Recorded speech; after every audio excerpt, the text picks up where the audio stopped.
ધ્રુવિન, વિશાલ અને સંજય નામના યુવકોની ધરપકડ કરી છે। આ ઇસમો એક સર્ટીના 80,000થી લઈને 1.30 લાખ રૂપિયા લેતા હતા। પોલીસને જાણકારી અનુસાર યુકેથી બોની નામનો યુવક આખું કૌભાંડ ચલાવતો હોય તેવી જાણ થઈ છે।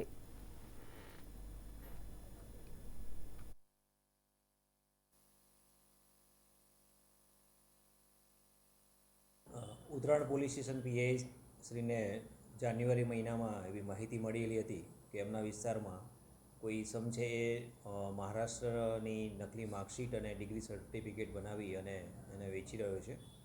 એ માહિતી આધારે એમણે જાન્યુઆરીમાં રેડ કરી અને 3 ઇસમો છે એમને લઈ આવેલા અને એમની ઓફિસ અને એમની પાસેના મોબાઈલ એ વિગત ચેક કરતાં એમની પાસેથી જે તે સમયે માર્કશીટ ઓરિજિનલ મળી આવેલી હતી મહારાષ્ટ્રની, અને એ સિવાય એમના મોબાઈલ અને એમાં ડેટામાં PDF ફાઇલો પણ માર્કશીટના ડિગ્રીની મળી આવેલી હતી।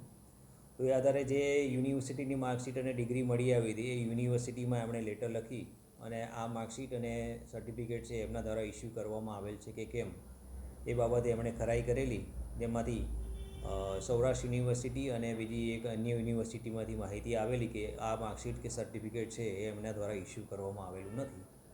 તે આધારે ગઈકાલે ઉત્તરાયણ પોલીસ સ્ટેશનમાં ગુનો રજીસ્ટર કરવામાં આવેલો છે, જેમાં ખોટી માર્કશીટ બનાવી અને કાવતરું કરવું એ બાબતની કલમનો ઉમેરો કરવામાં આવેલો છે।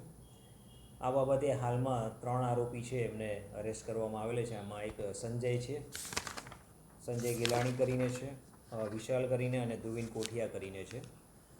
સંજય ગિલાણી છે એ પોતે એક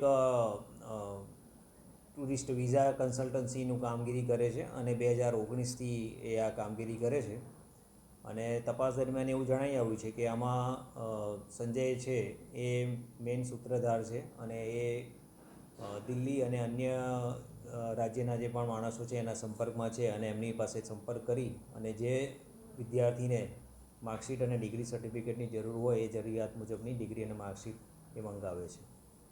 આ સિવાય અન્ય 3 આરોપી છે જે વોન્ટેડ દર્શાવેલા છે, જેમાંથી 2 વિદેશમાં છે અને એક છે એ હાલમાં વોશઆઉટ છે।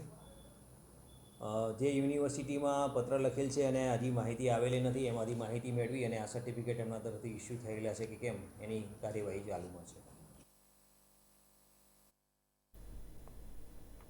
તો સમાચારોમાં હાલ બસ આટલું જ। વધુ સમાચાર માટે આપ જોતા રહો નિર્માણ ન્યૂઝ। નમસ્કાર।